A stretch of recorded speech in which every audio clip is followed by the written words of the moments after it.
नमस्कार, बाखबर में आपका स्वागत है। मैं हूं राघवेंद्र सिंह। बाखबर में आज हम बात करेंगे कांग्रेस की लोकसभा चुनाव को लेकर रणनीति पर।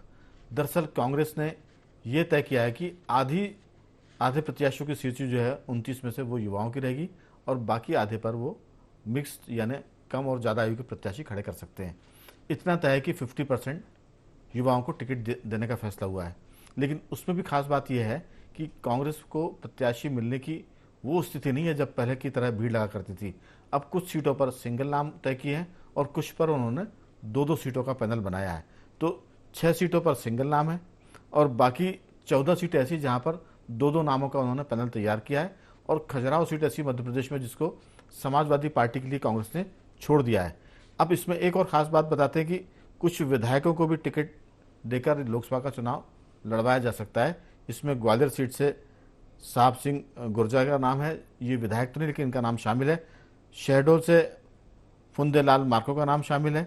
इसके अलावा ये भी कह सकते हैं कि जिन पर टिकटों के लिए उनको प्रत्याशी नहीं मिल रहा है वहाँ पार्टी अभी खोज का काम राहुल गांधी की यात्रा के बाद तेज करेगी। तो इस पर हम विस्तार से चर्चा करें।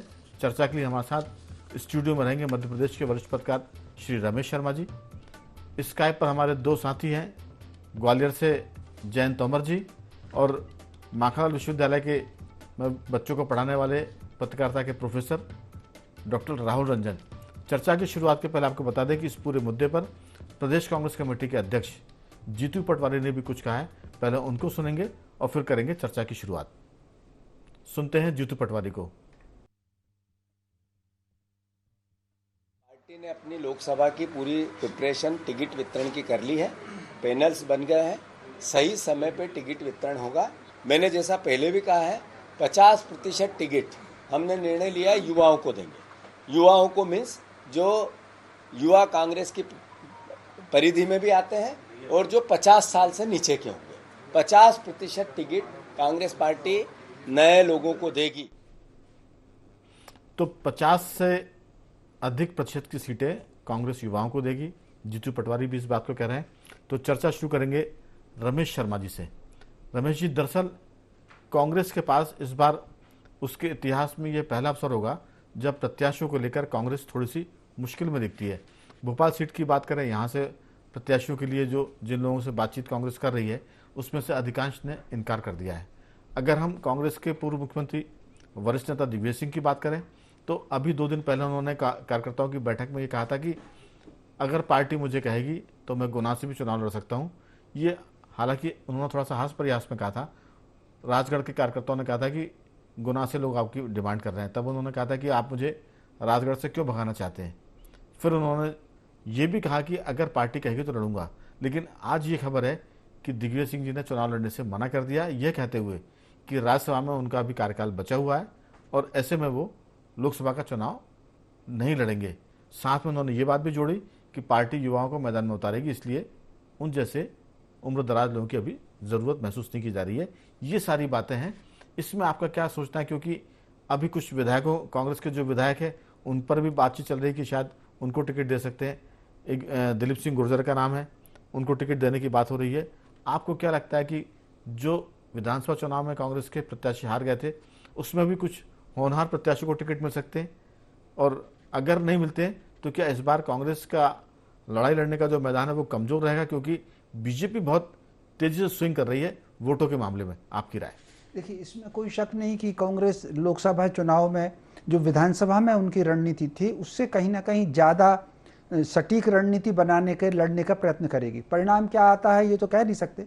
और जिस तरीके से उन्होंने प्रदेश कांग्रेस के अध्यक्ष को बदला, नेता प्रतिपक्ष को बदला, उपनेता को बदला, तो इस तरीके से इससे बिल्कुल बहुत स्पष्ट है जो वो कह रहे हैं कि 50% युवाओं को देंगे, तो वो कहीं ना कहीं युवाओं पर फोकस करना चाहते हैं और किसानों पर फोकस करना चाहते हैं। एक बात मैं जरूर कहूँगा, इसलिए तो नहीं कि जो थोड़े से उम्र दराज है वो समझदार हैं, चतुर हैं, और युवा जो है वो उनको मालूम है कि हारी हुई बाजी है या इस बार मुकाबला बड़ा कठिन है, तो समझदार लोग पीछे हट रहे हैं और लड़ने के नाम पर युवाओं को कांग्रेस आगे कर रही है। ये भी हो सकता है। हाँ, ये बिल्कुल ये भी हो सकता है। तो कुल मिलाकर के कांग्रेस की जो रणनीति होगी वो 2 प्रकार की रणनीति होगी। एक तो युवाओं को वो फोकस, जिस तरीके से वो पिछले कुछ दिनों से बेरोजगारी का मुद्दा उठा रहे हैं, युवाओं पर फोकस कर रहे हैं, तो युवाओं पर फोकस करेंगे। दूसरा, महिला वोटरों में किस तरीके से सेंध लगाई जा सकती है, वो ये इस बात का प्रयत्न करेंगे। और तीसरा, ये जो किसान आंदोलन अभी चल रहा है, इसको आगे बढ़ा करके किसानों में अपना स्थान कैसे बना सकते हैं, 3 पर फोकस करेंगे। अब जहां तक टिकट की जो बात आती है, निश्चित रूप से कुछ जो हारे हुए प्रत्याशी हैं उसमें से अगर 1-2 को टिकट दे दें तो आश्चर्य नहीं होना चाहिए। इसी प्रकार 2-1 विधायकों को टिकट दे दें तो आश्चर्य नहीं होना चाहिए।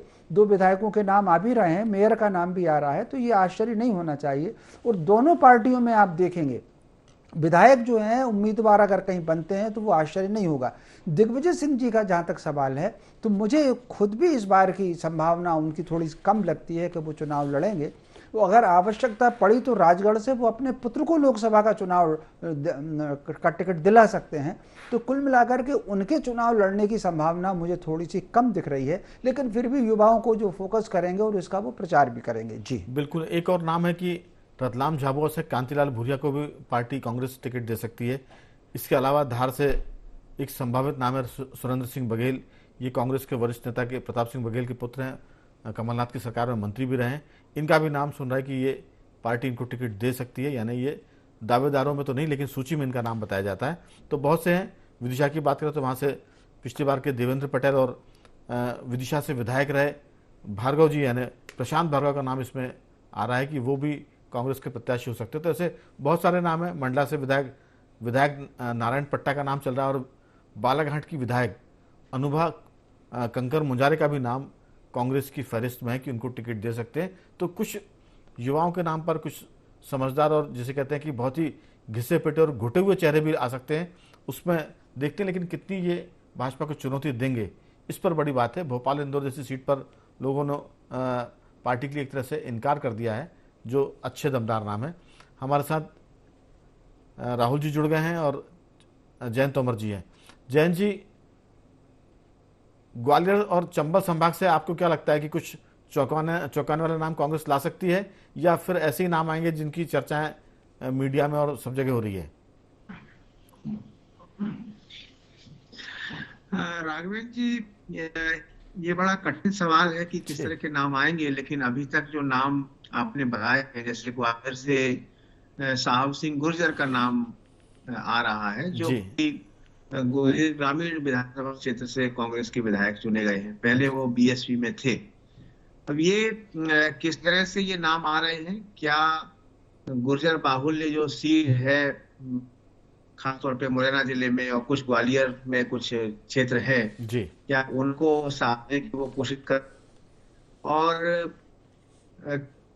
ये भी कि बीजेपी की तरफ से कौन उम्मीदवार रहेंगे।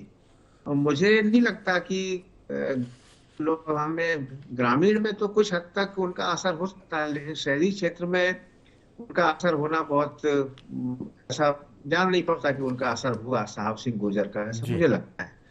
लेकिन फिर भी अगर ऐसा कुछ चमत्कार हो जाए तो नहीं कर सकते। मुरैना की जहां तक बात है, डॉक्टर गोविंद का नाम चल रहा है। पहले भी वो चुनाव लड़े थे और उस चुनाव में उन्हें सफलता नहीं मिल पाई थी, क्योंकि उन्हीं के बहुत खासम खास वृंदावन बीएसपी से टिकट ले आए थे जी। अब वहां किस तरह के समीकरण बनेंगे, बीजेपी से कौन चुनाव मैदान में रहेंगे। नरेंद्र सिंह जी तो अब विधानसभा में आ गए हैं, अब वहां क्या स्थिति बनेगी, कौन कौन दावेदार हो सकते हैं, उसको लेकर अटकलें लगाई जा सकती हैं। लेकिन मुझे लगता है कि दोनों तरफ से ही चौंकाने हम आ सकते हैं। और ऐसी स्थिति में जबकि विधायकों को चुनाव लड़वाया जा रहा है जी, तब ये तो साफ दिखाई दे रहा है कि कांग्रेस, जीतू पटवारी अपने स्तर से बहुत कुछ कर रहे हैं, जैसा रमेश शर्मा जी ने बताया, लेकिन जिस तरह का माहौल है, कमलनाथ के बारे में पिछले कुछ दिनों में इस तरह का होना, वो ये सही है कि इतने बड़े स्तर पर चर्चाएं इतने दावे के साथ जो की जा रही है जी, तो उसका आधार क्या है, तो उससे मनोबल टूटता है पार्टी का। जी, ये बहुत सारी बातें। लेकिन अभी दिग्विजय सिंह जी ने एक पार्टी कार्यक्रम में जो कुछ कहा था, हम सुनते हैं कि वो अपने आप को, जब कार्यकर्ताओं ने कहा कि गुना से चुनाव लड़ने की बात हुई, तब उन्होंने हंसी मजाक में कहा कि आप मुझे राजगढ़ से क्यों भगाना चाहते हैं। लेकिन राजगढ़ से जो नाम आ रहे हैं उसमें प्रियव्रत सिंह और वीरेंद्र रघुवंशी को टिकट मिल सकता है, इस तरह की बातें कांग्रेस कैंप में चल रही है। लेकिन हम सुन लेते हैं कि दिग्विजय सिंह ने इस मुद्दे पर क्या कहा था, उनकी बाइट, और फिर चर्चा को आगे बढ़ाएंगे।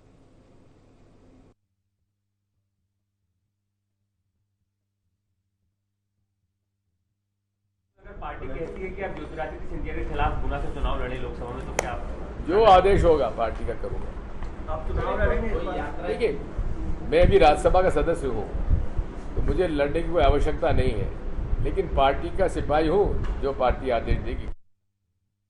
पार्टी ने अपनी लोकसभा की पूरी प्रिपरेशन टिकट वितरण की कर ली है, पैनल्स बन गए हैं, सही समय पे टिकट वितरण होगा। मैंने सिंधिया जी के खिलाफ चुनाव लड़ने के लिए उम्मीदवारों की कमी नहीं है। जहाँ तक मेरा सवाल है, मैं राज्यसभा का अभी सदस्य हूँ और 2.5 साल, 2.25 साल मेरे पास और हैं, इसलिए अभी मेरा कोई इरादा लोकसभा चुनाव लड़ने का नहीं है। रमेश शर्मा जी की तरफ मैं मुखातिब होंगे। राहुल जी, आपसे भी पूछूंगा मैं सवाल। दिग्विजय सिंह जी का जो अंदाज है वो कई बार चीज़ों को बता देता है कि वो उनके मन में क्या चल रहा है।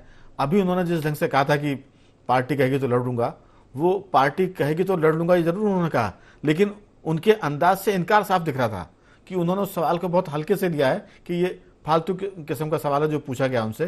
तो मुझे लगता है कि दिग्विजय सिंह जी का मानस बना हुआ, वो इलेक्शन नहीं लड़ेंगे। लेकिन जहाँ तक राजगढ़ की बात है, वहाँ से प्रियव्रत सिंह और वीरेंद्र रघुवंशी की बात है, रतलाम झाबुआ से कांतिलाल भूरिया का नाम भी है, देवास से कमलनाथ के समर्थक सज्जन वर्मा जो विधानसभा में इलेक्शन हार गए हैं, उनका नाम चल रहा है कि वो भी इलेक्शन लड़ सकते हैं। साथ में जो पैनल है उसमें विपिन वानखेड़े को भी टिकट देने की बात हो रही है। तो ये बहुत सारे हैं, अभी इसमें किंतु परंतु होंगे, अटकलें होंगी, कयास होंगे, कुछ नाम हवा में होंगे और कुछ सच में दावेदार होंगे। लेकिन सच तो ये है कि कांग्रेस के भीतर प्रत्याशियों के लड़ने का कोई बहुत उत्साह नहीं है।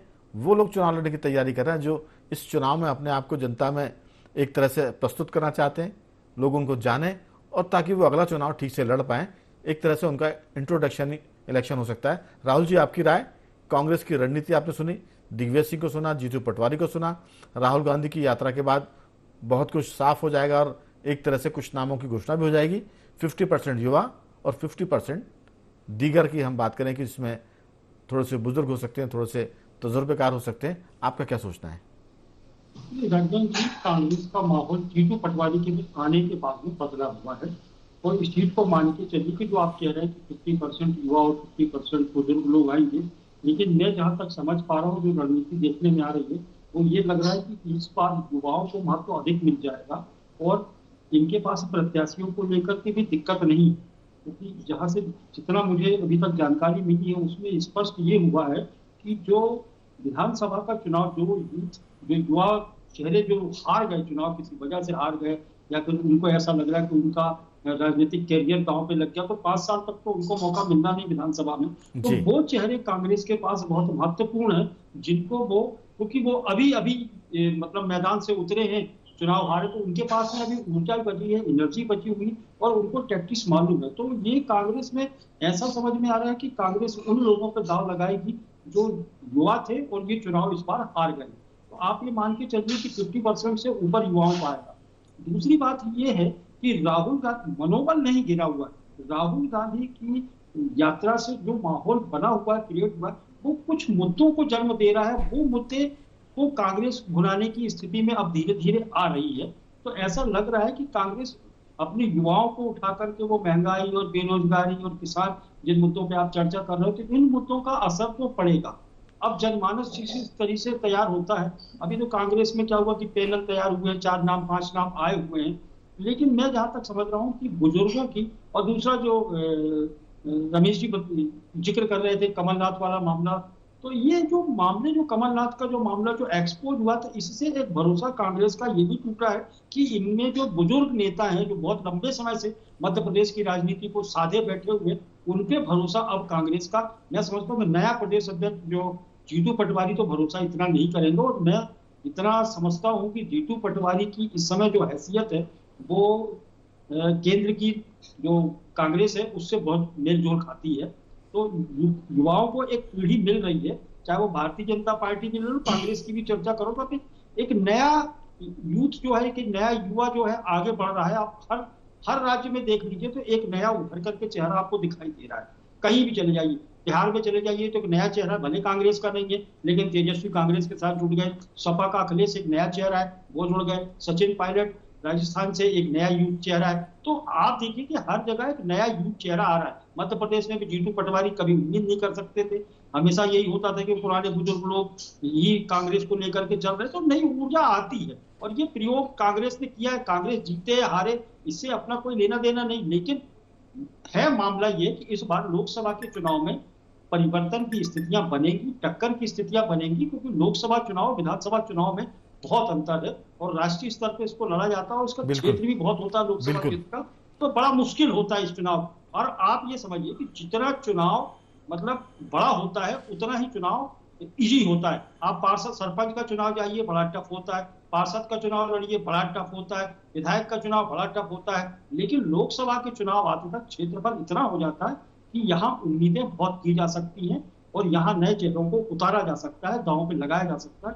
और कांग्रेस मैं समझता हूं कि इस बार ये प्रयोग करेगी, हर क्षेत्र में प्रयोग करेगी कि युवा अधिकतर आ जाए। बिल्कुल टीम के ऊपर डिपेंड करता है। राहुल जी, कांग्रेस प्रयोग तो कर ही रही है। जब चुनाव की तैयारियों का वक्त था तब राहुल गांधी देश की यात्रा पर निकल पड़ते, ये भी एक बड़ा प्रयोग है। लोग कहते थे कि अगर वो बैठते दिल्ली में तो शायद कांग्रेस और मजबूत होती, लेकिन प्रयोग है, यात्रा करेंगे इससे भी मजबूत हो सकती है, क्योंकि यात्रा गांधी जी ने भी की थी, महात्मा गांधी ने। उस यात्रा से कांग्रेस मजबूत हुई और देश में आज़ादी का आंदोलन बढ़ा। तो हमें लगता है कि 1945-40 की जो कांग्रेस की रणनीति थी, राहुल गांधी उस ट्रैक पर भी हैं। यात्राओं से वो कांग्रेस को मजबूत करने का एक तरह से जो रोड मैप बना रहे हैं, उसका ऐसा हो सकता है। तो प्रयोग तो हो रहा है, इसमें कोई शक नहीं, और उस प्रयोग के फायदे होंगे, नुकसान ये चुनाव के बाद मालूम होगा। लेकिन हाँ, अगर 2014 से अब तक की बात करें, इस 10 साल में कांग्रेस ने जितने भी प्रयोग किए उसमें बहुत ज़्यादा एक पत्रकार के नाते हम लोगों को नज़र नहीं आता कि बड़ी पॉजिटिविटी बड़ी होगी। बीच में जरूर कहीं चमक आई कि तेलंगाना में सरकार बन गई, कहीं कर्नाटक में सरकार बन गई, लेकिन ओवरऑल 10 साल में अगर देखें तो कांग्रेस शिंक हुई है। प्रयोग है, कई बार इसके फायदे होते हैं, कई बार नहीं होते। हो सकता है कि आज प्रयोग कर रहे हैं, कल इसका लाभ मिले, अभी 2 महीने बाद के चुनाव में ना मिले, लेकिन अगले 5 साल के चुनाव में मिले। तो दो चीज़ होती है, लॉन्ग टर्म पॉलिसी और शॉर्ट टर्म। तो राहुल जी हो सकता है कि लॉन्ग टर्म पॉलिसी पर चल रहे हो। रमेश जी, सीधी सी बात है कि इस बार जो नज़र आता है कांग्रेस में उत्साह की कमी है, लेकिन राहुल जी का कहना है कि कोई उत्साह की कमी नहीं है, प्रत्याशी मिलेंगे। लेकिन हमारे पास जो खबर है वो ये कि कांग्रेस जिन प्रत्याशियों से बात कर रही है, जो दमदार प्रत्याशी, वो थोड़ा सा किनारा कर रहे हैं। उनको लग रहा है कि बाजी बड़ी मुश्किल है, हारी हुई बाजी कोई लड़ना चाहता है, ऐसे कम लोग होते हैं। तो राहुल गांधी का जिक्र अगर हम करें तो वो खुद जब हार गए तो केरल चले गए। उनको कायदे में तो उत्तर प्रदेश में डटना था कि एक बार हारा हूँ, कोई दिक्कत नहीं है, मैं अगला चुनाव फिर यहाँ से लड़ूंगा, और उस सीट पर काम करते। तो आप कितने जुझारू हैं, नेतृत्व कितना जुझारू है, या नेतृत्व कितना पर्यटन कर रहा है, कितना नेतृत्व यायावर है। राहुल गांधी एक यायावर लीडर की भूमिका में है। वो महात्मा गांधी के बाद कांग्रेस के भीतर दूसरे नेता होंगे जो यात्राओं से पार्टी को मजबूत करना चाहते। तो प्रयोग है, हो सकता है इससे मजबूत हो जाए, लेकिन अभी तो जो नतीजे हैं वो इस तरफ थोड़ा सा कम झुकते दिखाई दे रहे हैं। आपकी राय?